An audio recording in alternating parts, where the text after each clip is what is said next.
Makanya kalau belajar agama cuman belajar baca aja, udah habis umur tuh. Makanya kalau belajar agama cuman belajar baca aja, udah habis umur tuh. Kita bangga menghafal Al-Quran tapi tidak memahami Al-Quran. Senang mengulang berbahasa Arab tapi tidak mengerti bahasa Arab. Suka membaca Al-Quran tapi tidak memahami maknanya. Akhirnya apa? Menjadi keledai di Indonesia. Shalom Sobat Kasih, selamat berjumpa kembali para sahabat layar kesaksian.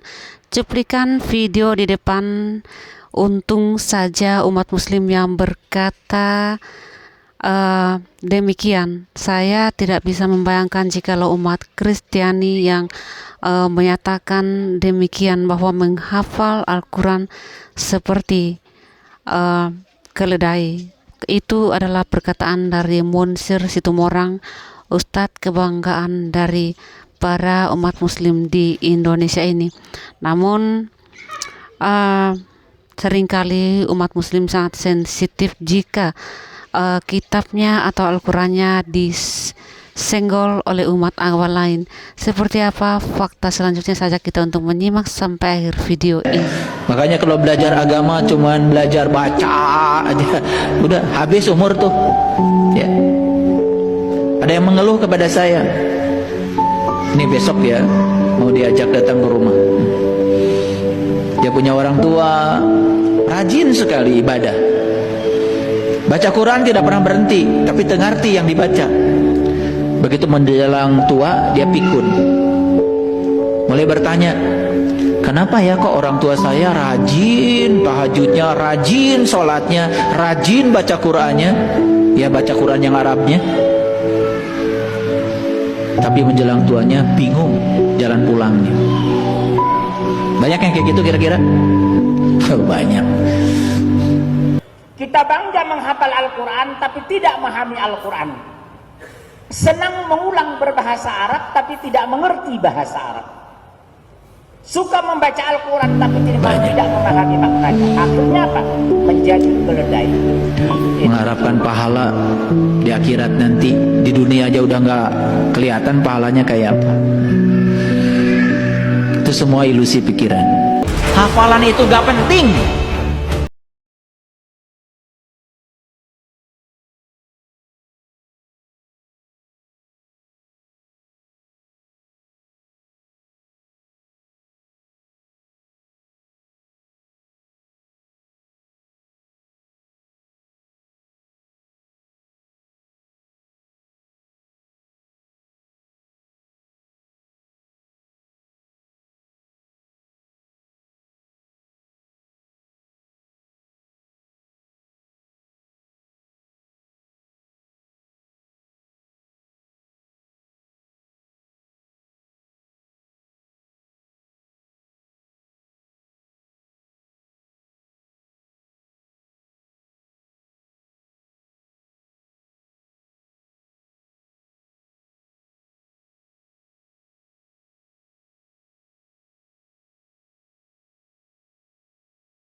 Nggak tahu, pokoknya pengennya begitu.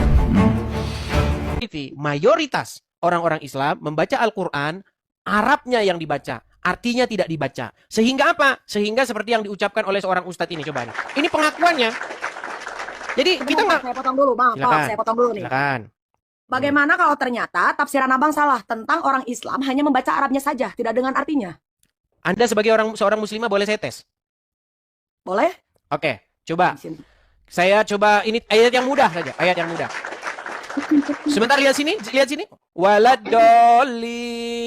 Apa artinya?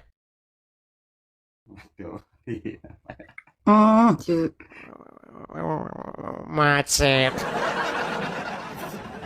Kan sudah saya bilang itu faktornya saja terjadi kepada diri Anda. Saya menghafal dari atasnya dulu. Saya menghafal dari atasnya dulu.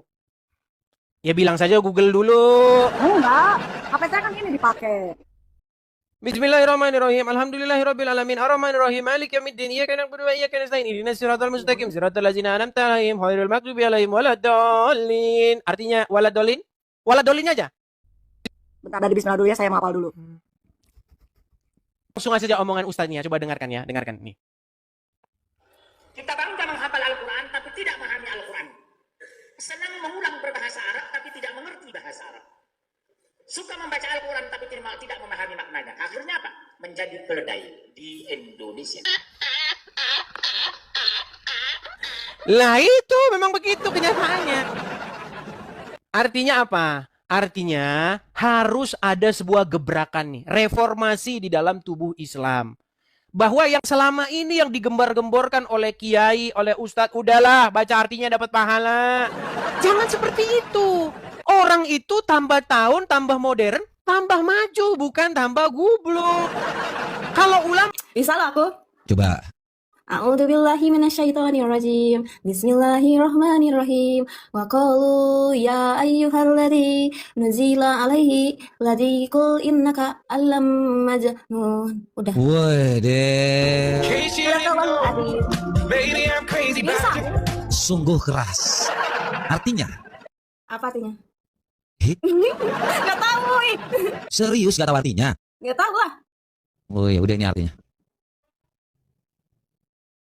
Wahai orang yang kepadanya diturunkan Al-Quran, sesungguhnya engkau Muhammad benar-benar orang. Astagfirullah. Loh, kok ini artinya? Ini benar gak sih artinya? Dah, bye. Eh. Kok tiba? Jika ada orang di sekeliling saya ada yang kesusahan, saya wajib untuk membantunya. Baik itu Nasrani, Katolik, ataupun Konghucu, wajib saya tolong. Sayang sekali, itu adalah harapan, bukan kenyataan. Begini. Ya, Anda berharap gini, Anda berharap Islam mengajarkan itu. Tetapi sayang itu tinggal harapan, kenyataannya bukan seperti itu. Mau saya buktikan? Kenapa? Kenapa? Mau saya Anda buktikan? korban? Korban Baik, Anda. saya buktikan. Bukan korban, Korban. bukan. Saya bukan korban. Begini. Kenapa Anda berbicara seperti itu? Kenapa saya berbicara seperti itu? Karena ada hadis yang mengatakan begini. Saya tunjukkan hadisnya, ya.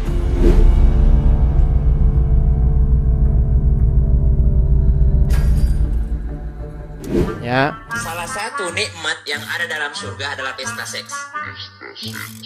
Minta maaf karena inilah yang kita tahan-tahan di dunia. Maaf bang, maaf bang. Inilah yang kita tahan-tahan di Maaf, Bang. dunia. Dan kenikmatan terbesar yang diberikan Allah Subhanahu wa Ta'ala di surga adalah pesta seks. Adalah pesta seks. Adalah pesta seks. Kenapa? Karena ini yang disuruh tahan di dunia oleh laki-laki. Nah, itu ada di Trans TV. Sungguh nikmat mana lagi yang engkau dustakan? Silakan. Contoh, kalau Allah berkata engkau harus, contoh nih, engkau harus pakai jilbab misalnya, apakah Anda harus boleh membantahnya? Tidak boleh. Tidak boleh. Kalau orang tua Anda berkata, apakah Anda boleh membantahnya? Tidak boleh. Oke, kalau misalnya orang tua Anda menyuruh Anda untuk misalnya menceraikan suami Anda, apakah Anda harus mematuhinya? Kalau itu urusan masalah perceraian dalam Bukan hukum Islam. masalah gini. Kita berbicara tentang kepatuhan dan menjelaskan, ketundukan. Gini, kita Makanya itu tidak bicara boleh menjelaskan, tentang ya. kepatuhan dan ketundukan. Iya, Apakah- tapi kan di sini saya mau menjelaskan, Bang. Dalam Bukan, agama Islam. Begini, biar kita tidak salah paham nih. Tenang ya. Kita itu bukan ke situ poinnya. Poin kita adalah begini. Sebagai seorang muslim, inti Islam itu adalah tunduk dan patuh. Setuju? Kepada siapa? Apakah itu kepada presiden, kepada orang tua, atau kepada Allah dan Rasulnya? Kepada Allah. Itu kan untuk akhirat nanti, Bang. Kepada Muhammad? Iya. Oke, berarti Allah dan Rasulnya. Iya. Ah, itu maksudnya. Jadi Islam adalah ketundukan dan kepatuhan terhadap Allah wa Rasul, Allah dan Rasulnya. Sedangkan kekristenan itu berbicara tentang hal yang sama, cuman ketundukan dan kepatuhannya bukan kepada Allah dan Muhammad, tetapi kepada Bapa di surga, kepada Sang Putra yang diutusnya, dan kepada Roh Tuhan yang menyertai umat manusia. Itu perbedaannya, cuman disitulah inti perbedaan kita. Nah sekarang Anda harus mengambil kesimpulan saja. Anda mau tunduk dan patuh kepada Allah dan Muhammad, atau Anda mau tunduk patuh kepada Bapa di sorga, kepada Yesus yang diutusnya, dan kepada Roh Kudus. Tinggal kita pilih. Caranya bagaimana?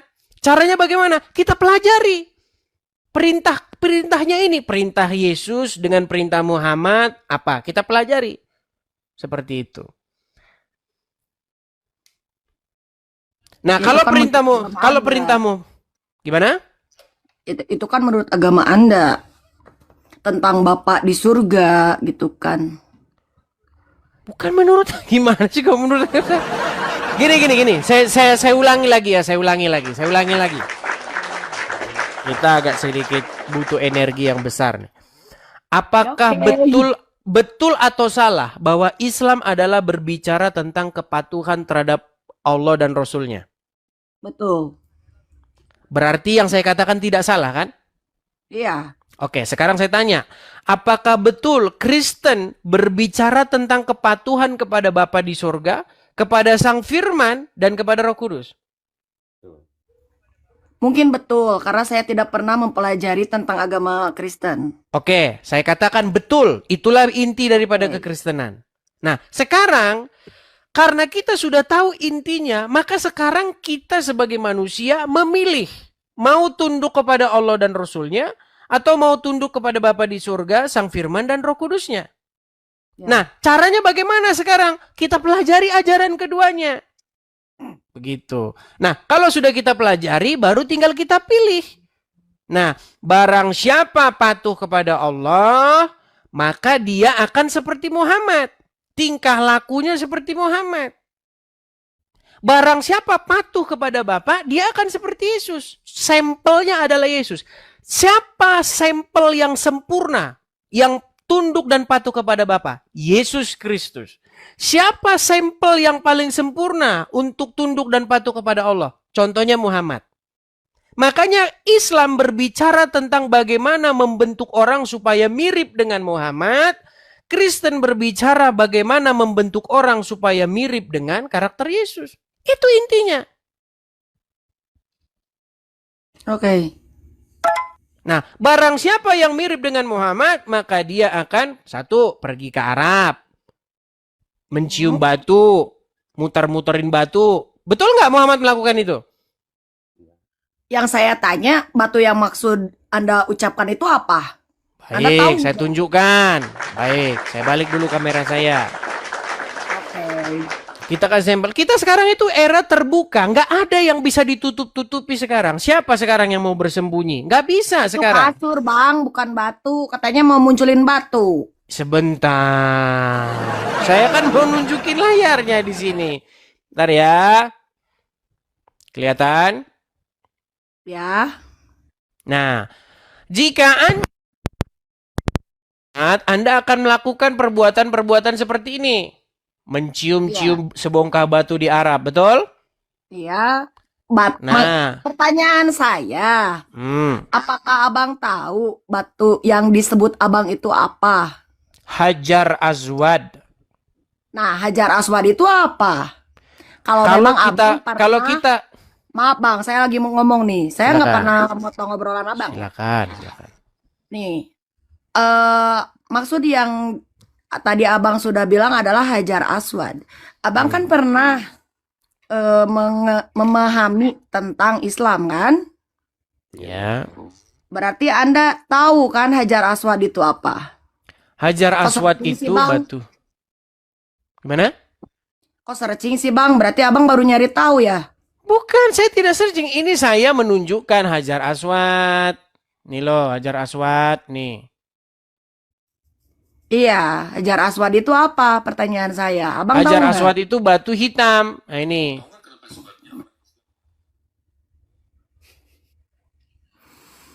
Maksudnya gimana? Oke, baik, saya balik dulu kamera saya. Oke, nampaknya saya salah komunikasi dengan dia.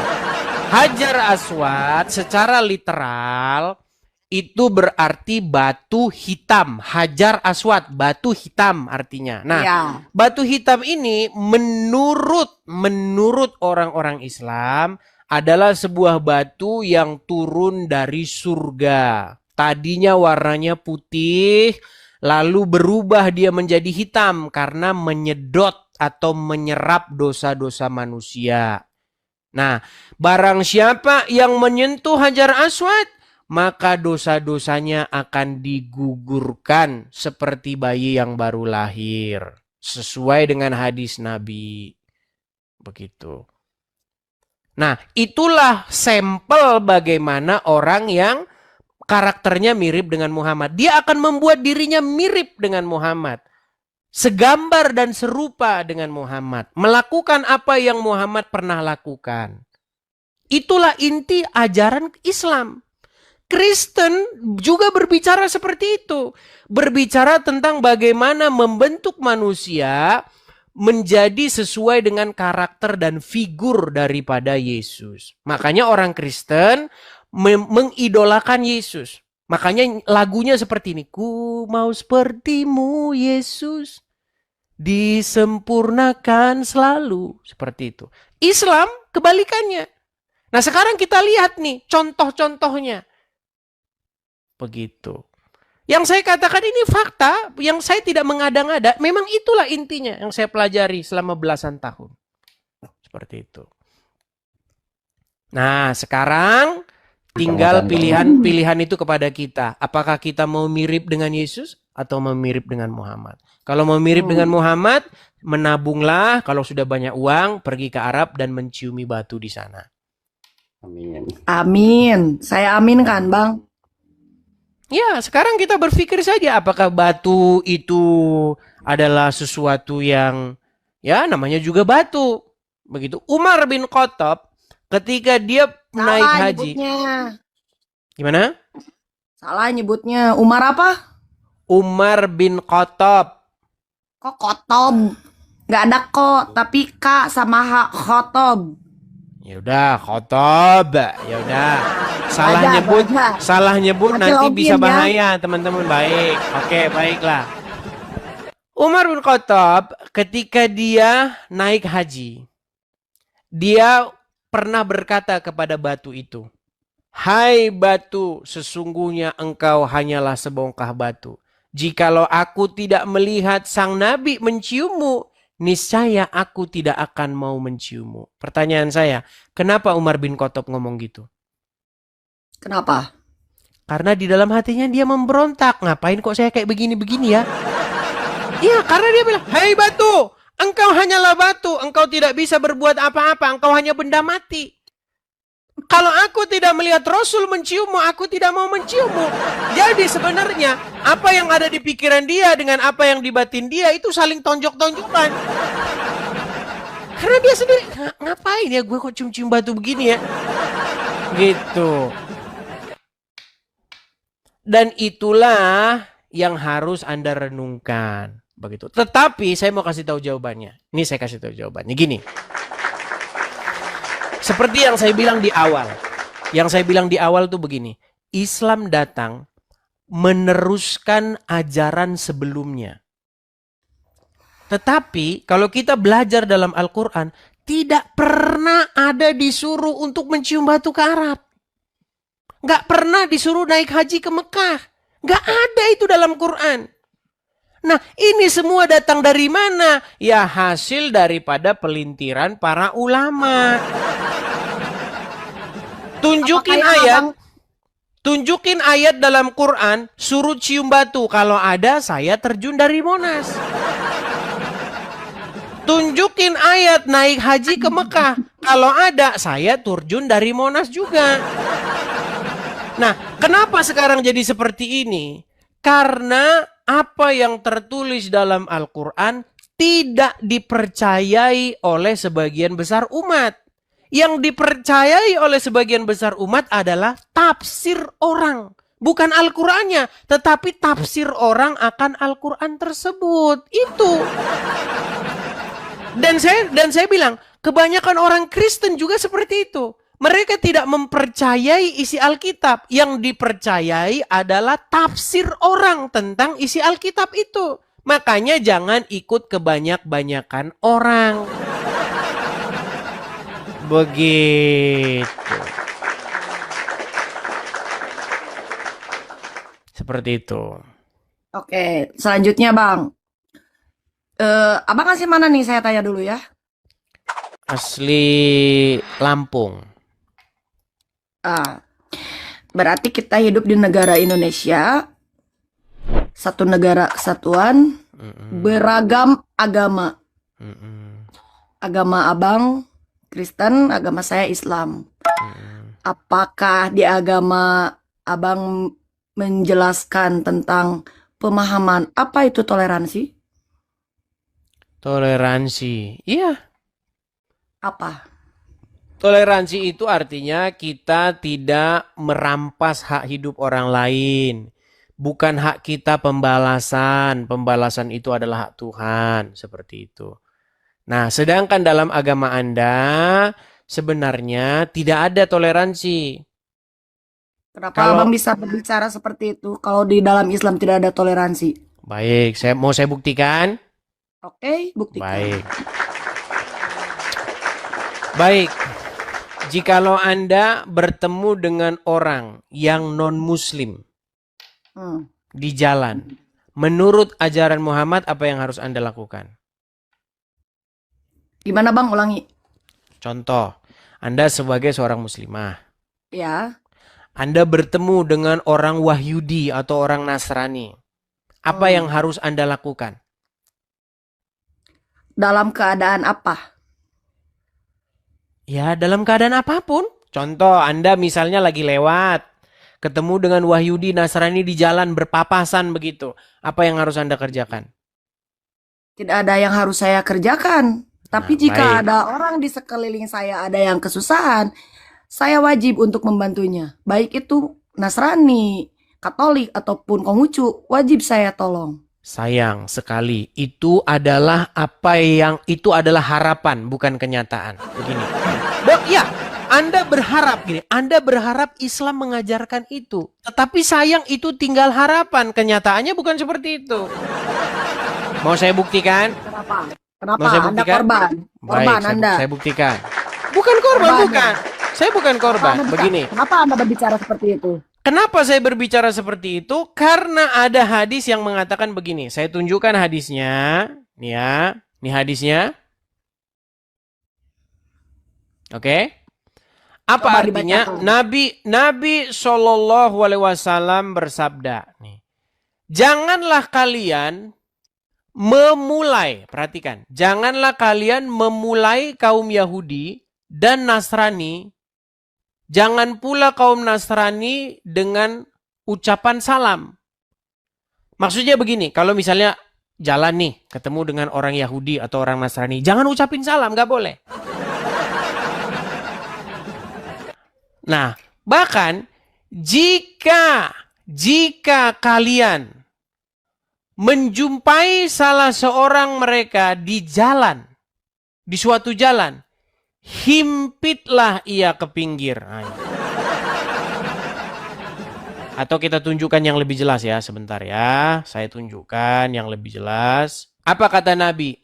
Dari Abu Hurairah radhiyallahu anhu, Rasulullah shallallahu alaihi wasallam bersabda, janganlah kalian memulai salam kepada Yahudi dan Nasrani apabila kalian bertemu dengan salah satu dari mereka di jalan, maka desaklah ia ke jalan yang sempit.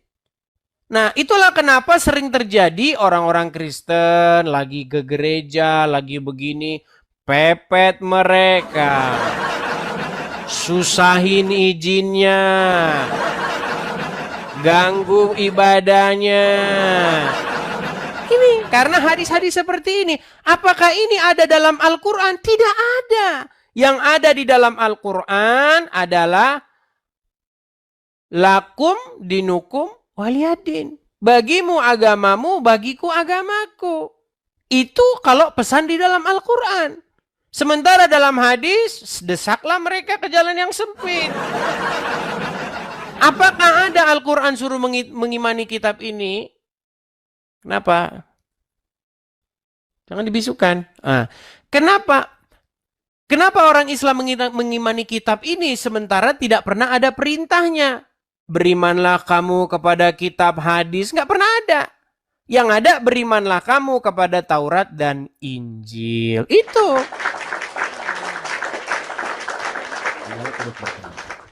Seperti itu.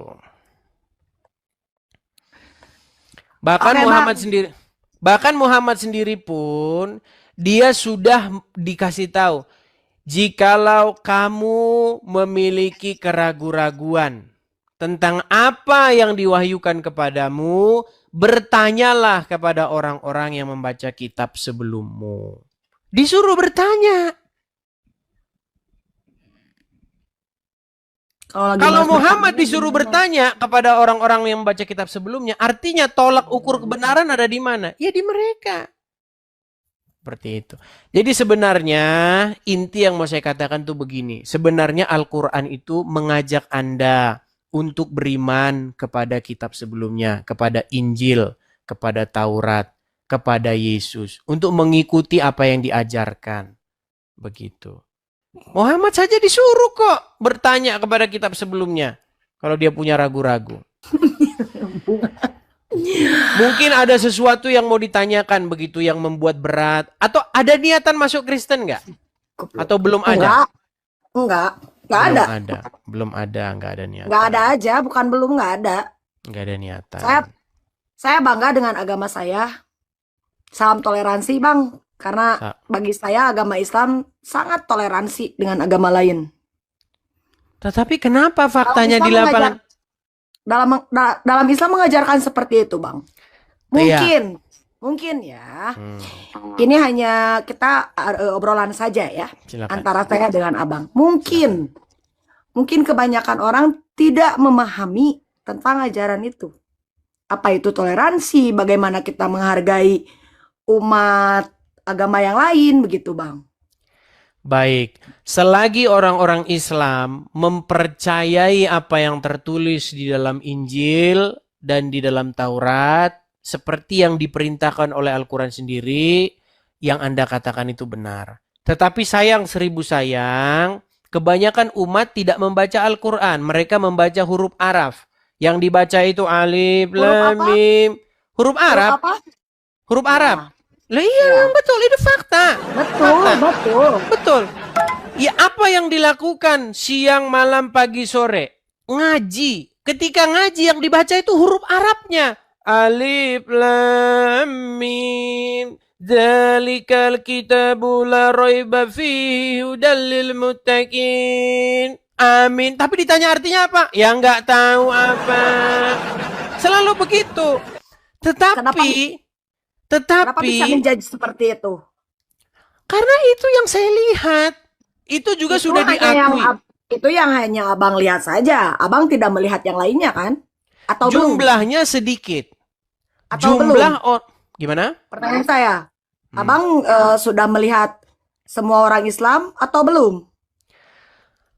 Begini, untuk tahu pertanyaan saya menjawab ini. Saya sedang menjawab ini. Pertanyaan Anda begini. Saya ulangi pertanyaan Anda. Melihat atau belum? Apakah saya sudah melihat? Saya segitu. Baik. Tadi saja saya bertanya. Tadi saja Abang bertanya kan. Saya mau menjawab. Tidak boleh menjelaskan dulu. Pertanyaan Abang aja. Saya jawab sudah. Saya jawab sudah. Iya. Abang sudah melihat. Sudah semuanya kah atau hanya baru beberapa? Baik. Makanya saya jawab. Makanya perlu saya jelaskan. Begini. Untuk tahu apakah seluruh air laut itu asin, tidak perlu saya cicipi semua air laut. Tidak perlu. Saya ambil saja sampel di berbagai tempat dan saya akan simpulkan bahwa air laut itu asin. Jadi, untuk mengetahui apakah semua orang Islam seperti itu, saya nggak perlu survei 1 miliar orang Islam. Nggak perlu. Tenang dulu dong, biar saya jelaskan. Artinya, saya menyimpulkan satu kesimpulan bahwa memang tidak semua orang Islam seperti itu. Tetapi mayoritas orang-orang Islam membaca Al-Quran, Arabnya yang dibaca, artinya tidak dibaca. Sehingga apa? Sehingga seperti yang diucapkan oleh seorang ustadz ini. Coba nih. Ini pengakuannya. Jadi kita nggak... Saya potong dulu, Bang. Silakan. Saya potong dulu nih. Silakan. Bagaimana kalau ternyata tafsiran Abang salah tentang orang Islam hanya membaca Arabnya saja, tidak dengan artinya? Anda sebagai seorang muslimah boleh saya tes? Boleh? Oke, coba. Saya coba ini ayat yang mudah saja, ayat yang mudah. Sebentar, lihat sini, lihat sini. Waladdallin. Apa artinya?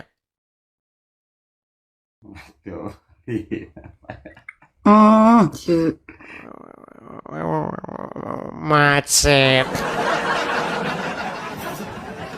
Kan sudah saya bilang itu faktornya saja terjadi kepada diri Saya Anda. menghafal dari atasnya dulu. Saya menghafal dari atasnya dulu. Ya bilang saja Google dulu. Enggak. HP saya kan ini dipakai. Bismillahirrahmanirrahim. Alhamdulillahirabbil alamin. Arrahmanirrahim. Maliki yaumiddin. Iyyaka na'budu wa iyyaka nasta'in. Ihdinas siratal mustaqim. Siratal ladzina an'amta 'alaihim ghairil maghdubi 'alaihim waladdallin. Artinya waladdallin? Waladdolinnya aja. Bentar, dari bismillah dulu ya, saya menghafal dulu.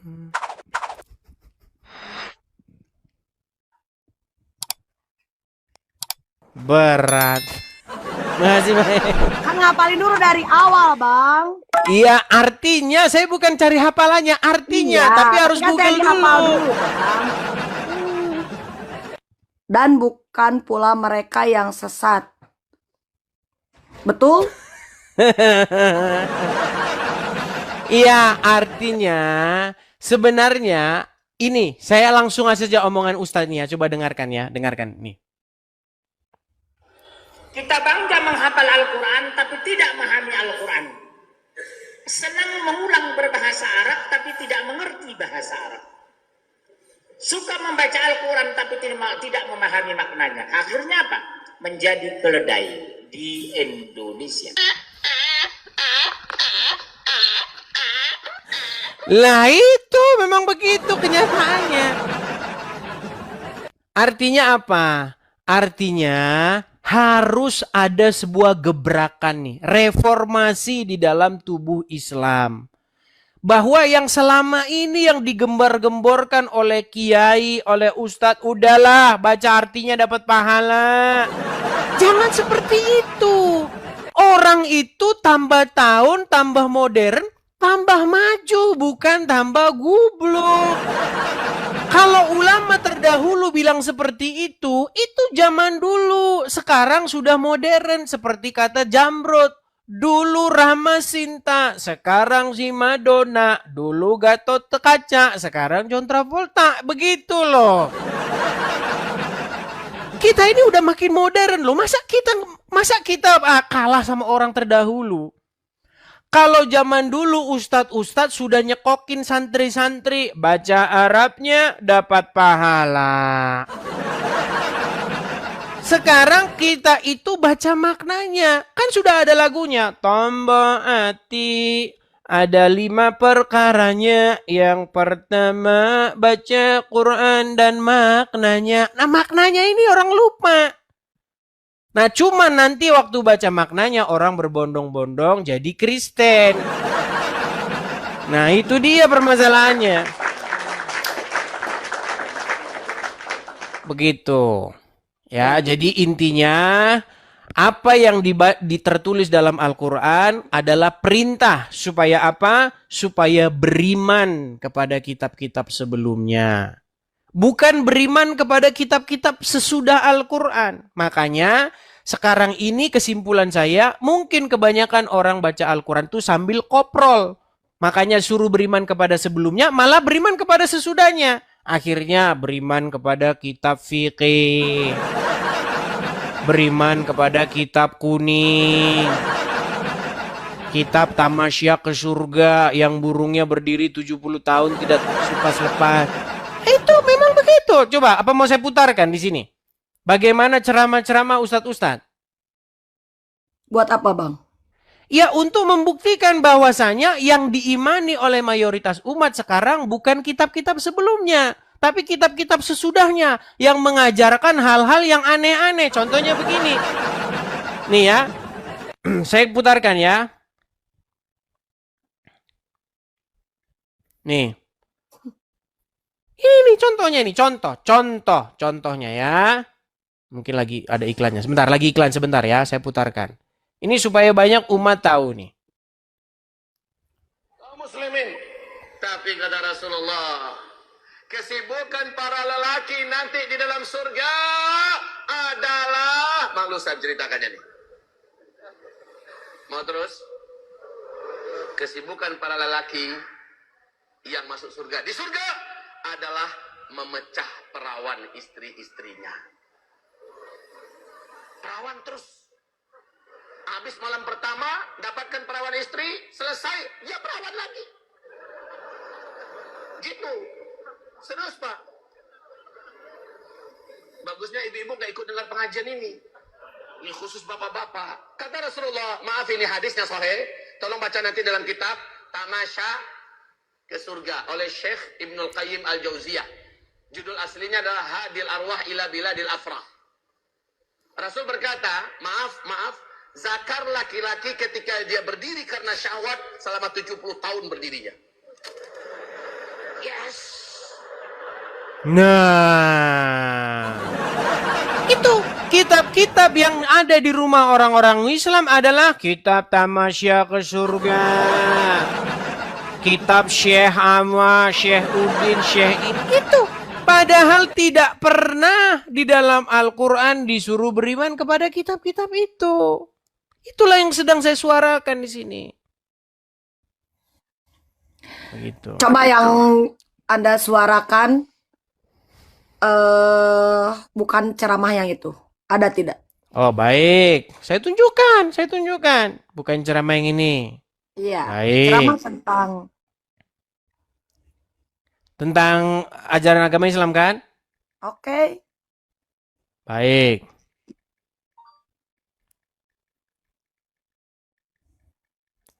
Kita tunjukkan, baik. Ini ceramah yang diputarkan di Trans TV, ditonton oleh ibu-ibu pengajian. Ya. Salah satu nikmat yang ada dalam surga adalah pesta seks. Minta maaf, karena inilah yang kita tahan-tahan di dunia. Maaf bang. Inilah yang kita tahan-tahan di dunia. Dan kenikmatan terbesar yang diberikan Allah Subhanahu wa Ta'ala di surga adalah pesta seks. Adalah pesta seks. Adalah pesta seks. Kenapa? Karena ini yang disuruh tahan di dunia oleh laki-laki. Nah, itu ada di Trans TV. Sungguh nikmat mana lagi yang engkau dustakan? Silakan. Kenapa yang Abang putar itu yang hanya menjatuhkan Islam?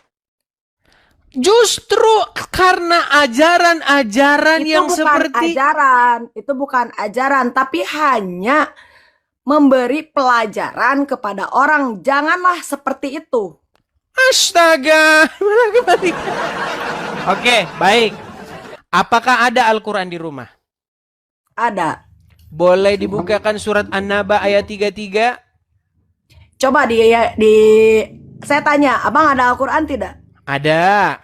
Coba buka sendiri. Baik, saya bukakan surat An-Naba ayat 33 ya. Surat An-Naba ayat 33. Sebentar. Aduh, tapi enggak, kalau saya terus yang buka Al-Quran saya terus nanti yang pintar nih. An-Naba. Sebentar ya. Saya senang bisa bikin orang pintar. Baik. Saya perbesar ya.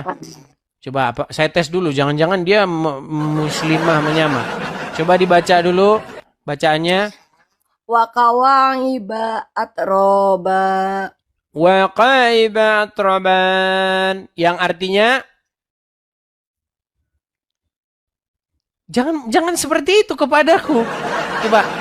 Wa qaiba atroban. Silakan. Artinya, coba baca yang benar, Bang. Anda jangan dulu berbicara tentang apa-apa tentang Islam. Kalau cara bacanya aja masih salah. Salah ini. Kalau memang kalau baca gini saya ingat dengan zaman saya masih mengaji. waktu saya baca Apa? Itu huruf apa? wa, Wa. ka, Ah. wa lagi, ain, ba, Iya. Iya. alif, ta, ro, alif, nun, ba. Cuman kan ini kan kasur anunya kan tanda bacanya nun. Wa kaiba atroban. Tanwin bukan nun. Ya, tanwin maksudnya tanwin maksud saya. Ya, Bang masih salah aja. Oke. Ya, Ya Allah. artinya? ya Allah. Artinya Mau yang saya bacain atau Abang yang bacain? tadi katanya pintar mengartikan baca huruf Arab. Silakan. Emang saya bilang pintar mengartikan. Kapan saya bilang seperti itu? Tadi kan waktu saya bilang sebagian besar orang Islam pandai membaca huruf hijaiyah tetapi tidak tahu artinya, betul? Iya, tadi Oke, Abang yang sekarang bilang gitu. sekarang kita pembuktiannya. Sekarang ada seorang muslimah di sini di hadapan saya sudah pintar membaca huruf hijaiyah, tinggal artinya. Silakan. Jangan lupa Google dulu di samping lihat artinya. Aduh malah dia pergi saudara-saudara.